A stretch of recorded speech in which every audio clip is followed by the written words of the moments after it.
और आज की हमारी मूवी है शिनिची kudo the Kyoto murder case. ये एक जापानीज डिटेक्टिव मिस्ट्री मूवी है और इसमें एक डिटेक्टिव दो अलग अलग मर्डर केस सॉल्व करता है और इन दोनों मर्डर केसेस में विक्टिम को मारने का तरीका बिल्कुल अलग होता है। तो चलिए शुरू करते हैं मूवी की बेसिक प्लॉट लाइन। तो मूवी की स्टार्टिंग में हमें एक निंजा वॉरियर फिल्म की शूटिंग दिखाई जाती है। वहीं इस शूटिंग के दौरान उस जगह पर काजुआ नाम की एक लड़की होती है जो इस फिल्म का हिस्सा थी।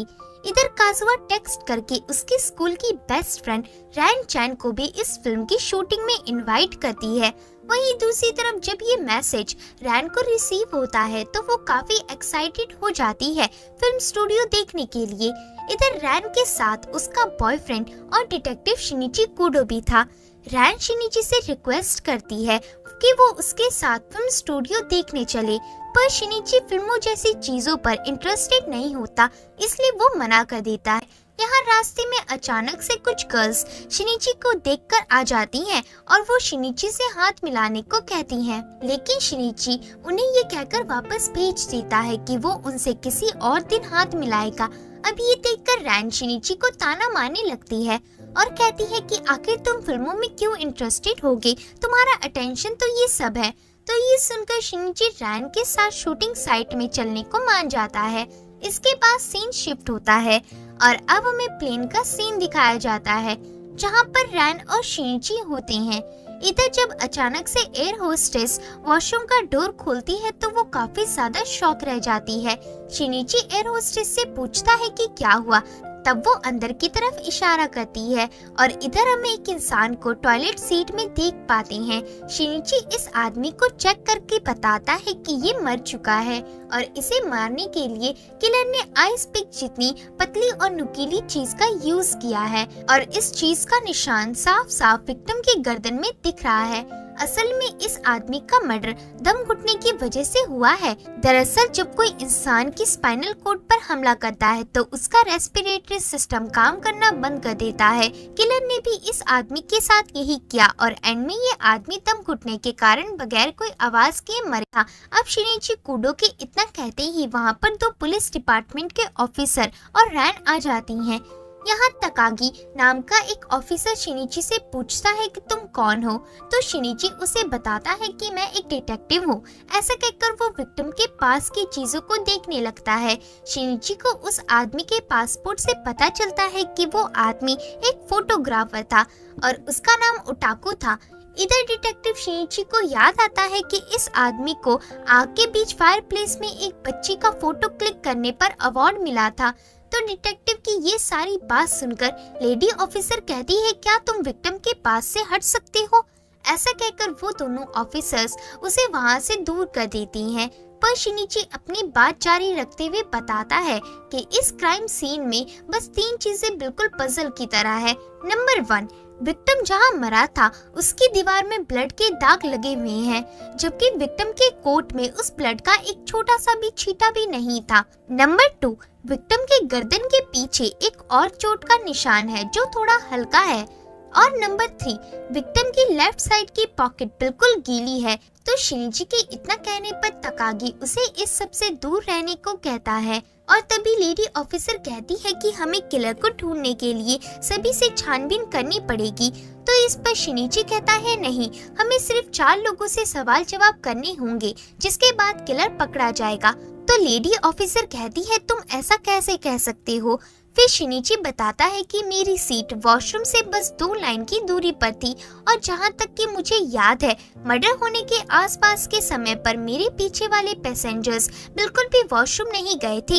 वहीं मेरे सामने वाले 4 पैसेंजर्स को मैंने वहाँ जाते हुए देखा था। तो ये सुन रैन कहती है, पर तुम उस वक्त क्या कर रहे थे? तो शिनिची पीछे मुड़कर खुद से कहता है कि मैं बस तुम्हें सोते हुए देख रहा था और तुम्हारी वजह से मैं शांति से सो भी नहीं पाया। आगे शिनिची उन 4 सस्पेक्ट के पास जाता है जिन्हें उसने वॉशरूम के पास जाता देखा था। फिर ये सभी उन चारों को इन्वेस्टिगेशन के लिए ले चलते हैं। इधर उन्हीं सस्पेक्ट में से एक लेडी ओटाको की बॉडी देखकर रोने लगती है। दरअसल वो उसकी गर्लफ्रेंड थी। अब यहाँ एक और आदमी आ जाता है जो उनके सस्पेक्ट लिस्ट में नहीं था, पर वो बताता है कि वो उन चारों सस्पेक्ट के साथ ही ट्रैवल कर रहा है और वे सभी फोटोग्राफर्स हैं। इधर सबसे पहले सस्पेक्ट का नाम वांग था और वो बिजनेस ट्रिप के लिए जा रहा था। वहीं सैरा, रॉन और सुगुमी ये तीनों फोटोग्राफर थे और इन्हीं तीनों का कनेक्शन सीधी तरह से विक्टिम के साथ था। इधर एडवर्ड क्रू नाम का एक फॉरेनर भी होता है जो एक जर्नलिस्ट मतलब कि एक तरह का रिपोर्टर है।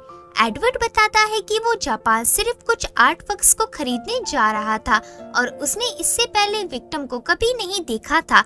तो ये सुनकर वांग को कुछ याद आता है और वो फ्लैशबैक के थ्रू बताता है कि जिस वक्त वो ट्रैवल कर रहा था उस वक्त ओटाको के पास एक फोटो की नेगेटिव रील थी जिसे देखकर वो चिल्ला चिल्ला कर कह रहा था कि अब मैं इस फोटो को कहीं पर भी महंगे दामों में बेच सकता हूँ।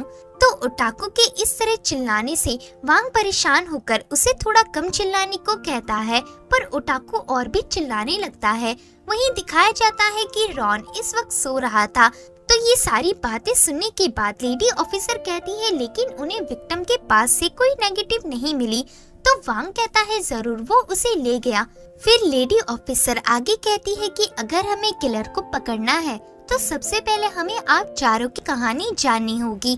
तो अब सबसे पहले सुगुमी बताती है कि उसे अचानक से प्लेन में कुछ अजीब फील हो रहा था और इसलिए उसने एयर होस्टेस से दवाई मांगी थी।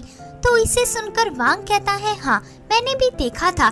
दरअसल मैं विक्टिम के शोर करने से काफी ज्यादा फ्रस्ट्रेटेड हो गया था, इसलिए मैंने एक हेल्पर को ओटाको यानी उस विक्टिम के बारे में बताया था, पर उस वक्त तक वो शांति से सो रहा था। और उसी वक्त सुगुमी ने एयर होस्टेस को बुलाकर दवाई लाने को कहा था। तो इस पर सैरा बताती है लेकिन कुछ समय के बाद ओटाको वहाँ पर नहीं था। उस वक्त मैं सुगुमी के साथ थी और क्योंकि सुगुमी को अच्छा फील नहीं हो रहा था इसलिए मैंने उससे अपनी विंडो सीट एक्सचेंज की थी और जब एयर होस्टेस वहां आई तब वो सीट बदलने की वजह से दवाई देने में कंफ्यूज हो गई, पर हमने ये मामला संभाल लिया। तो ये सुनकर इन लोगों को लगता है कि जरूर मर्डर एयर होस्टेस की दवाई लाने से पहले हुआ होगा, पर सैरा कहती है नहीं, ओटाको उस वक्त तक जिंदा था। मुझे लगा था कि वो वॉशरूम में होगा इसलिए मैं वहां गई थी और मैंने जब दरवाजा नॉक किया तो ओटाको ने भी डोर नॉक करके मेरा जवाब दिया। तो इसके बाद शिनिची एंड्रू के पास जाता है। यहाँ एंड्रू से काफी ज्यादा सेंट की स्मेल आ रही थी और ये बात शिनिची रैन को बताता है, जिसके बाद वांग रॉन की तरफ इशारा करते हुए बताता है कि जरूर किलर रॉन है। तो रॉन कहता है बकवास मत करो, मैं पूरे टाइम सो रहा था और वैसे भी सस्पेक्ट की लिस्ट में मैं नहीं हूँ। तो वांग बताता है मैंने जिस वक्त देखा था उस वक्त सुगुमी की सीट के पीछे वाली सीट खाली थी और वहाँ तुम नहीं थे। तो ये सुनकर शिनिची को कुछ पता चलता है। आगे किलर का पता लगाने के लिए ये सभी उन चारों पैसेंजर्स का लगेज चेक करती हैं, पर यहाँ इन्हें एक भी लगेज में किसी भी तरह का मर्डर वेपन नहीं मिलता। लेकिन तभी इन्हें रॉन के बैग में कई सारी दवाइयों के पैकेट्स मिलते हैं। रॉन बताता है कि वो इन स्लीपिंग पिल्स को नींद के लिए लेता है। अब इसी बीच शिनिची एंड्रू के पास जाता है और उसे पूछकर उसकी वॉच चेक करने लगता है। इधर शिनिची नोटिस करता है कि एंड्रू के हाथ में वो स्मेल गायब थी जो उसकी पूरी बॉडी से आ रही थी। इसके बाद ये लोग विक्टिम का लगेज चेक करने के लिए उसे उतारती हैं, पर यहाँ सुगुमी नर्वसनेस के कारण उसके लगेज को उतारने के लिए राइट की जगह लेफ्ट हैंड का यूज करती है, पर आगे इन्हें ओटाको के लगेज में कुछ खास नहीं मिलता। इसके बाद सारे सस्पेक्ट एक जगह जमा होते हैं। यहाँ वांग के अनुसार रॉन ने मर्डर किया था, क्योंकि जब उसने देखा था तब रॉन अपनी सीट से गायब था, जबकि सैरा और रॉन का कहना था कि वो पूरे टाइम पिछली वाली सीट में सोया हुआ था। अब सभी इस बारे में उस एयर होस्टेस से पूछने जाते हैं जो सुगुमी को दवाई देने गई थी, पर वो एयर होस्टेस बताती है कि जब वो दवाई का ऑर्डर लेने गई थी तब सुगुमी के साथ कोई और आदमी था जिसने खुद को ब्लैंकेट और मास्क से कवर कर रखा था, लेकिन जब वो वापस लौटी तब वो आदमी वहाँ नहीं था और सुगुमी के पीछे वाली सीट में रॉन सो रहा था। तो ये सुनने के बाद शिनिची उन चारों सस्पेक्ट के बीच वाली सीट में जाता है और इधर उसे ओटाको के नेगेटिव का एक छोटा सा टुकड़ा मिलता है। इसके बाद शिनिची सभी सस्पेक्ट के पास जाता है और उनसे कहता है कि अब असली किलर का पता चल गया है। असल में जब सैरा ने वॉशरूम का दरवाजा नॉक किया था तब उस वक्त ओटाको की डेड बॉडी के साथ उस वक्त जो आदमी वहां अंदर था उसने नॉक करके रिप्लाई किया था और असल में किलर का मकसद था ओटाको के नेगेटिव को चुराकर भाग जाना। क्यों, मैंने सही कहा ना मिस्टर एडवर्ड, वो इंसान आप ही थे। तो एडवर्ड कहता है हाँ। इसे सुन सभी लोग शॉक रह जाते हैं क्योंकि अभी तक एडवर्ड सिर्फ इंग्लिश में ही बात कर रहा था पर उसे जापानीज आती थी।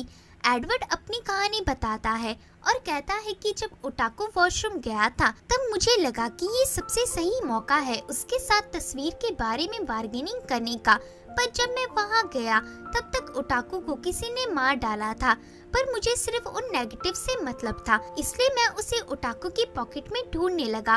लेकिन तभी मुझे अपने सेंट के बारे में याद आया और इसलिए मैंने हैंड वॉश करके ओटाको के पॉकेट को धो दिया क्योंकि वो सेंट उसके पॉकेट में आ गया था। तो एडवर्ड की बात सुनने के बाद शिनिची असली किलर को रिवील करता है और बताता है कि मर्डर सुगुमी ने किया था क्योंकि इसके अलावा और कोई नहीं कर सकता था। शिनिची इस बात को एक्सप्लेन करता है और बताता है कि सुगुमी ने ये मर्डर एक पतली से वायर से किया था और उस तरह का वायर सिर्फ एक लेडी ही अपने ब्रेस्ट अंडरवेयर में छिपा सकती है।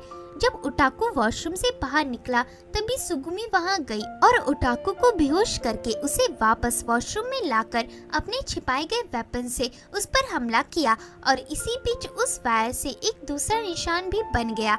आगे सुगुमी ने एक चाल चली, उसने ओटाको के नेगेटिव को वॉशरूम में पड़े सीजर से काट कर टॉयलेट में फ्लश कर दिया ताकि लोगों को लगे कि किलर का मोटिव उस नेगेटिव को चुराना था।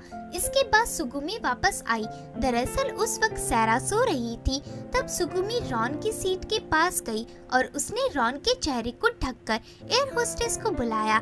असल में उसे ये दिखाना था कि जब वो वॉशरूम गई थी तब तक ओटाको जिंदा था और क्योंकि विक्टिम मरने से पहले सुगुमी के साथ बैठा था इसलिए मिस्टर वांग को लगा कि वही विक्टिम है और अब तक वो जिंदा है। आगे सुगुमी ने रॉन का फिर से गेटअप बदल दिया और सैरा के साथ आ गई। इसी इल्यूजन की वजह से जब हॉस्टेस दवाई लेकर आई तो वो कंफ्यूज हो गई। तो ये सुनकर सुगुमी रोने लगती है और बताती है कि उसने ओटाको को क्यों मारा। असल में ओटाको फेमस बनने के लिए किसी एक्सीडेंट की फोटो क्लिक करना चाहता था और इसलिए उसने एक बिल्डिंग में आग लगा दी थी। उस आग में कई लोगों की मौत हो गई थी जिसमें से एक सुगुमी का बड़ा भाई था जो उस अपार्टमेंट में रह रहा था। सुगुमी को पहले ये लगा था कि ये एक एक्सीडेंट है, लेकिन फिर एक दिन ओटाको से पूछने पर ओटाको ने खुद ही कन्फेस किया कि वो आग उसी ने लगाई थी और उसे इसका कोई गम नहीं। तो इसी नफरत की वजह से सुगुमी ने उसका मर्डर किया। तो सुगुमी के फ्रेंड्स इस पर सिंपैथी जताती हैं और तभी हमें पता चलता है कि ये सब सिर्फ रैन का सपना था। असल में ये सारी 1 साल पहले की घटना थी जो रैन को प्लेन में सफर करने के दौरान याद आ गई थी। आगे रैन शिनिची के साथ रास्ते में होती है और तभी वो शिनिची को एक बुकमार्क वाली लेडी के पास लाती है। दरअसल इस तरह के बुकमार्क से कपल्स के बीच गुड लक रहता है। तो शिनिची इस बात पर नहीं मानता, लेकिन फिर भी वो रैन की जिद करने पर वो उसे खरीदने को राजी हो जाता है। लेकिन तभी वहाँ पर एक छोटी सी बच्ची आती है। रैन और शिनिची पहले उसे ही वो बुकमार्क खरीदने को कहते हैं, लेकिन वो छोटी बच्ची सारे बुकमार्क्स खरीद लेती है। आगे शिनिची और रैन स्टूडियो जाते हैं। वहीं दूसरी तरफ हमें साकुरा नाम के एक एक्टर को दिखाया जाता है जो इस मूवी में मेन लीड प्ले कर रहा था। इधर साकुरा को एक धमकी भरा लेटर रिसीव हुआ था जिसे देखकर वो मोड़ देता है। यहाँ साकुरा की एक्स गर्लफ्रेंड फूमिको उसे समझाती है कि ये लेटर जरूर मिडोरी के फैन ने लिखा होगा। तब साकुरा कहता है लेकिन ये लेटर ड्रेसिंग रूम से मिला है जो काफी खतरनाक बात है। ऐसा कहकर साकुरा फूमिको को गले लगाता है और कहता है कि वो मिडोरी के साथ इसलिए रह रहा है क्योंकि उसे पब्लिसिटी की जरूरत है।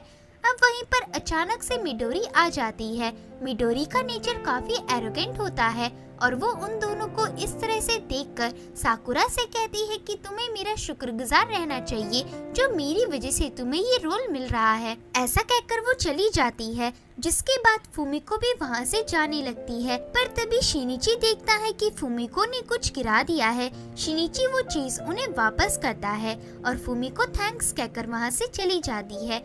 आगे फिल्म स्टूडियो में उन दोनों से रैन के फादर मिस्टर माउरी मिलने आते हैं, जो प्रोफेशन से एक डिटेक्टिव हैं, लेकिन वो इस फिल्म में सामुराई का रोल प्ले कर रहे हैं। अब इधर हतोरी कुन और उसकी चाइल्डहुड फ्रेंड काजुआ आ जाती है, जिन्होंने इन्हें यहाँ बुलाया था। शिनिची और हतोरो की बातों से पता चलता है कि यहाँ मिलने से पहले इन दोनों ने हाई स्कूल में एक केस सुलझाया था। और हाँ, हतोरी भी एक हाई स्कूल डिटेक्टिव है। आगे यहाँ पर फिल्म स्टूडियो के लोग आ जाते हैं। यहाँ मिडोरी फिल्म में साकुरा के साथ काम करने से मना कर देती है और साकुरा को मेन लीड से हटाने की बात करती है। तो इस पर फिल्म का एक जूनियर आर्टिस्ट कहता है कि हम मिडोरी को फिल्म से बाहर नहीं कर सकते, क्योंकि मिडोरी की पॉपुलैरिटी की वजह से ये फिल्म चल सकती है। तो मिडोरी रूडली उस जूनियर आर्टिस्ट को अपनी सलाह अपने पास रखने को कहती है और वहाँ से चली जाती है। जिसके बाद शिनिची, हतोरी ये सब मिडोरी के बिहेवियर के बारे में बात करने लगती हैं। इधर काजुआ बताती है कि करियर की शुरुआत में मिडोरी ने साकुरा की काफी हेल्प की थी, पर अब उसके लिए वो प्रॉब्लम बन चुकी है।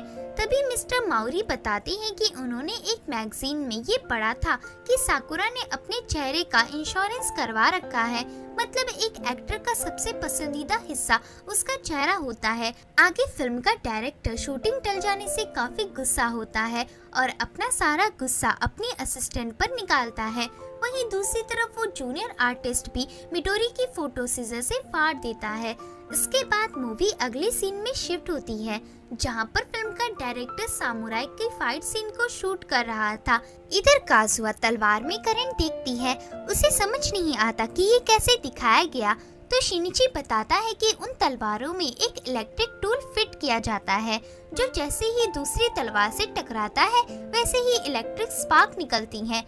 आगे सभी सामुराई एक कमरे में जाते हैं, जहां पर काफी सारी धूल होती है, जिसके टच में आते ही अचानक तलवार से जोर का धमाका होता है और इससे साकुरा का चेहरा खराब हो जाता है। साथ ही हतोरी और माउरी जो साकुरा के साथ शूट कर रहे थे, उन्हें भी काफी चोट लगती है और उन्हें हॉस्पिटलाइज्ड किया जाता है। आगे हॉस्पिटल में साकुरा को देखने मिडोरी और फूमिको आती है। इधर मिडोरी देखती है कि साकुरा फूमिको पर ज्यादा ध्यान दे रहा है, इसलिए वो ये कहकर चली जाती है कि वो अब से इस फिल्म में काम नहीं करेगी। यहाँ शिनिची और रैन भी होती हैं, जो ये सब देख लेती हैं। आगे फिल्म स्टूडियो में एक पुलिस इंस्पेक्टर आता है। इसे इधर फूमिको ने बुलाया था, क्योंकि उसे डर लग रहा था कि कोई साकुरा को जान से मारना चाहता है और ये साकुरा को लेटर लिखने वाला ही इंसान है।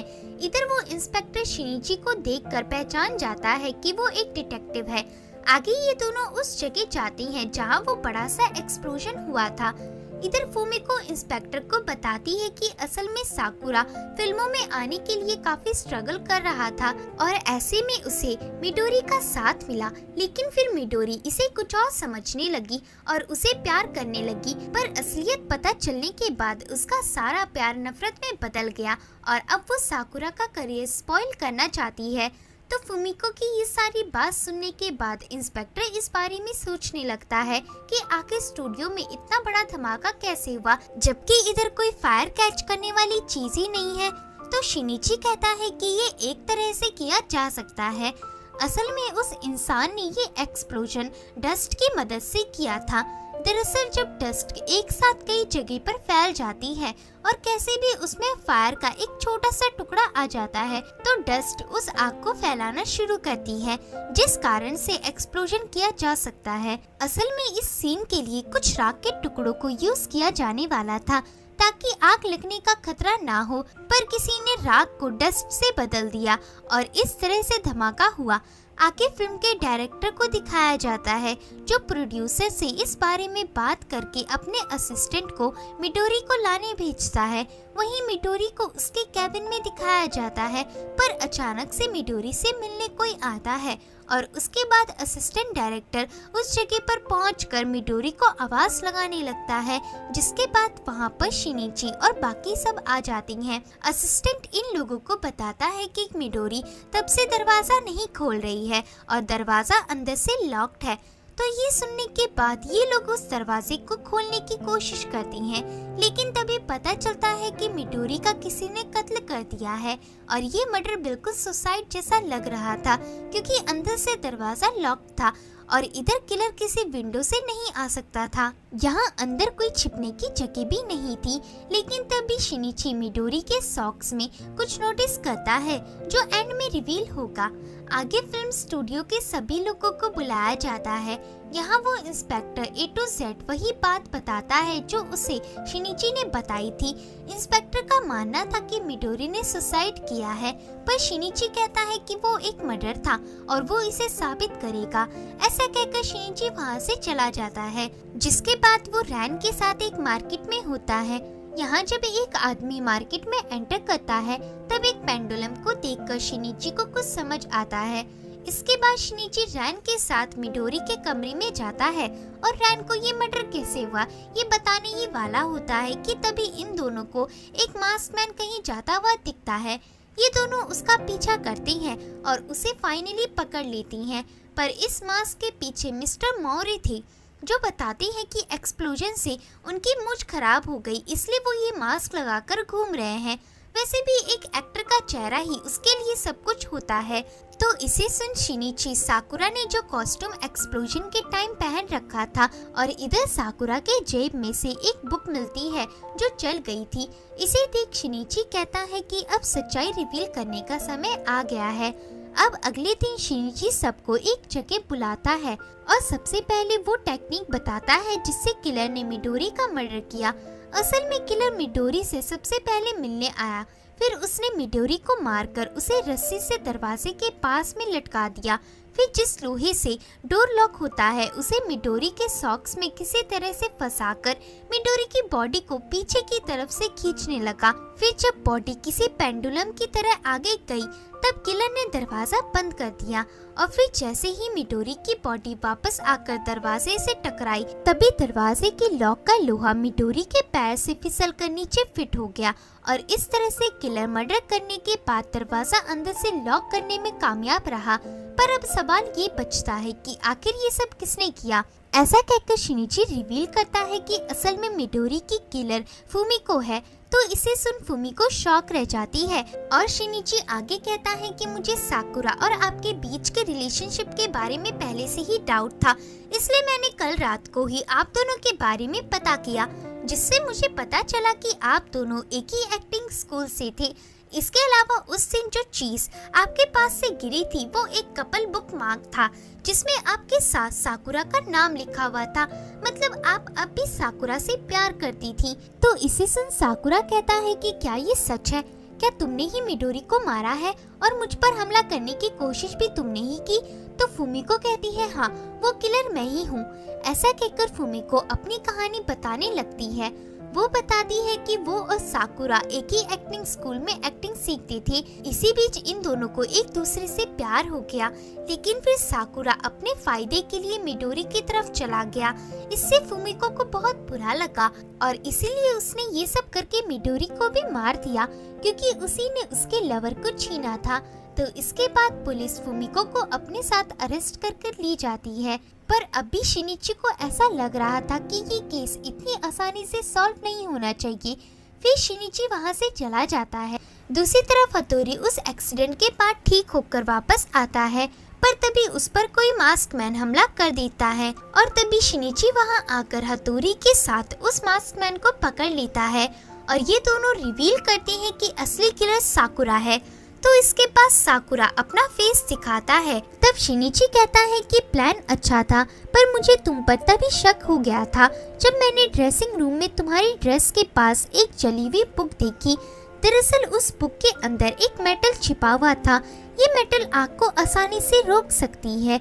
इसे तुमने अपनी ड्रेस में छिपा रखा था और जब एक्सप्लोजन हुआ तब तुमने इससे अपना चेहरा ढक लिया। साथ ही तुमने कुछ चारकोल्स छिपा रखे थे जिसे तुमने अपने चेहरे में लगाया ताकि लोगों को लगे कि तुम्हारा चेहरा जल गया है। तो इसके बाद माओरी साकुरा का बैंडेज उतारता है और पता चलता है कि उसे कुछ नहीं हुआ, बस उसके चेहरे में हल्की सी चोट का निशान था। शिनिची बताता है कि साकुरा ने अपने चेहरे पर काफी लाखों का इंश्योरेंस करा रखा था। इंश्योरेंस का पैसा लेने के लिए उसके चेहरे पर एक हल्की सी चोट भी काफी थी, बस जरूरत थी एक ऐसे सिचुएशन क्रिएट करने की जिससे इंश्योरेंस ऑफिसर को ऐसा लगे कि ये सब एक एक्सीडेंट था। इसलिए साकुरा ने खुद को ही धमकी भरे लेटर्स लिखे जिससे लोगों को लगे कि वो एक्सप्लोजन उसके साथ किसी दूसरे ने किया है और यहाँ तक कि मिडोरी चैन का भी किलर साकुरा ही है। तो माओरी बताता है कि उसे तो साकुरा पर पहले से ही शक था, इसलिए वो सब कुछ अपने कैमरे में रिकॉर्ड कर रहा था जो उसके खिलाफ एविडेंस का काम करेगा। आगे डिटेक्टिव हथौड़ी बताता है कि जिस तरह मिडोरी का मर्डर हुआ था उस तरह का मर्डर कोई ऐसा इंसान कर सकता है जो मिडोरी को आसानी से उठा सके और ये फुमिको के बस की बात नहीं थी। आगे शिनिची कहता है कि मिडोरी को तुमने इसलिए मारा क्योंकि उसने शुरुआत में तुम्हारी काफी हेल्प की, पर फिर बाद में वो तुम्हारी असलियत जानने के बाद तुम्हारे रास्ते का कांटा बन गई, इसलिए तुमने उसे हटा दिया। तो इसे सुन रैन और काजुआ कहती है कि तुमने दो लड़कियों की जिंदगी के साथ खिलवाड़ किया। तो साकुरा कहता है कि मुझे उन दोनों से कोई फर्क नहीं पड़ता। तो ये सुन शिनिची कहता है कि फुमिको तुम्हारे इस प्लान के बारे में जानती थी और इसलिए उसने पुलिस को भटकाने के लिए सारा इल्जाम खुद पर लिया। तो इसे सुनकर साकुरा को अपनी गलती का रियलाइज होता है और तभी पुलिस की गाड़ी आकर फुमिको को वापस छोड़ देती है क्योंकि वो बेकसूर थी। इधर फुमिको साकुरा के पास जाकर कहती है कि तुमने काफी अच्छा परफॉर्म किया, पर मैं अब भी तुम पर बिलीव करती हूँ। तो साकुरा रोने लगता है और फिर उसे पुलिस अरेस्ट कर ले जाती है। आगे फुमिको शिनिची को थैंक्स करती है, लेकिन माओरी जो पीछे पलटा हुआ था उसे ऐसा लगता है कि वो ये सब उससे कह रही है। इसके बाद फिल्म की शूटिंग रोक दी जाती है और अब हम रैन और शिनिची को देखती हैं। यहाँ रैन शिनिची को एक बुकमार्क गिफ्ट करती है जिसमें उनके नाम होते हैं और इसी के साथ ये मूवी एंड हो जाती है। तो दोस्तों, स्टूडियो में एक्सप्लोजन साकुरा ने किया था, वो भी इसलिए ताकि वो कंपनी से इंश्योरेंस के पैसे निकलवा सके, पर इसके लिए उसे एक ऐसे एक्सीडेंट की जरूरत थी जो कई लोगों के सामने हो और ऐसा साबित हो सके कि इसमें उसकी कोई गलती नहीं थी, पर उसका ये प्लान फेल हो जाता है। होप है कि आपको ये वीडियो पसंद आया होगा। अगर वीडियो पसंद आता है तो चैनल को सब्सक्राइब और वीडियो को लाइक करें। मिलते हैं नेक्स्ट वीडियो में। Thank you.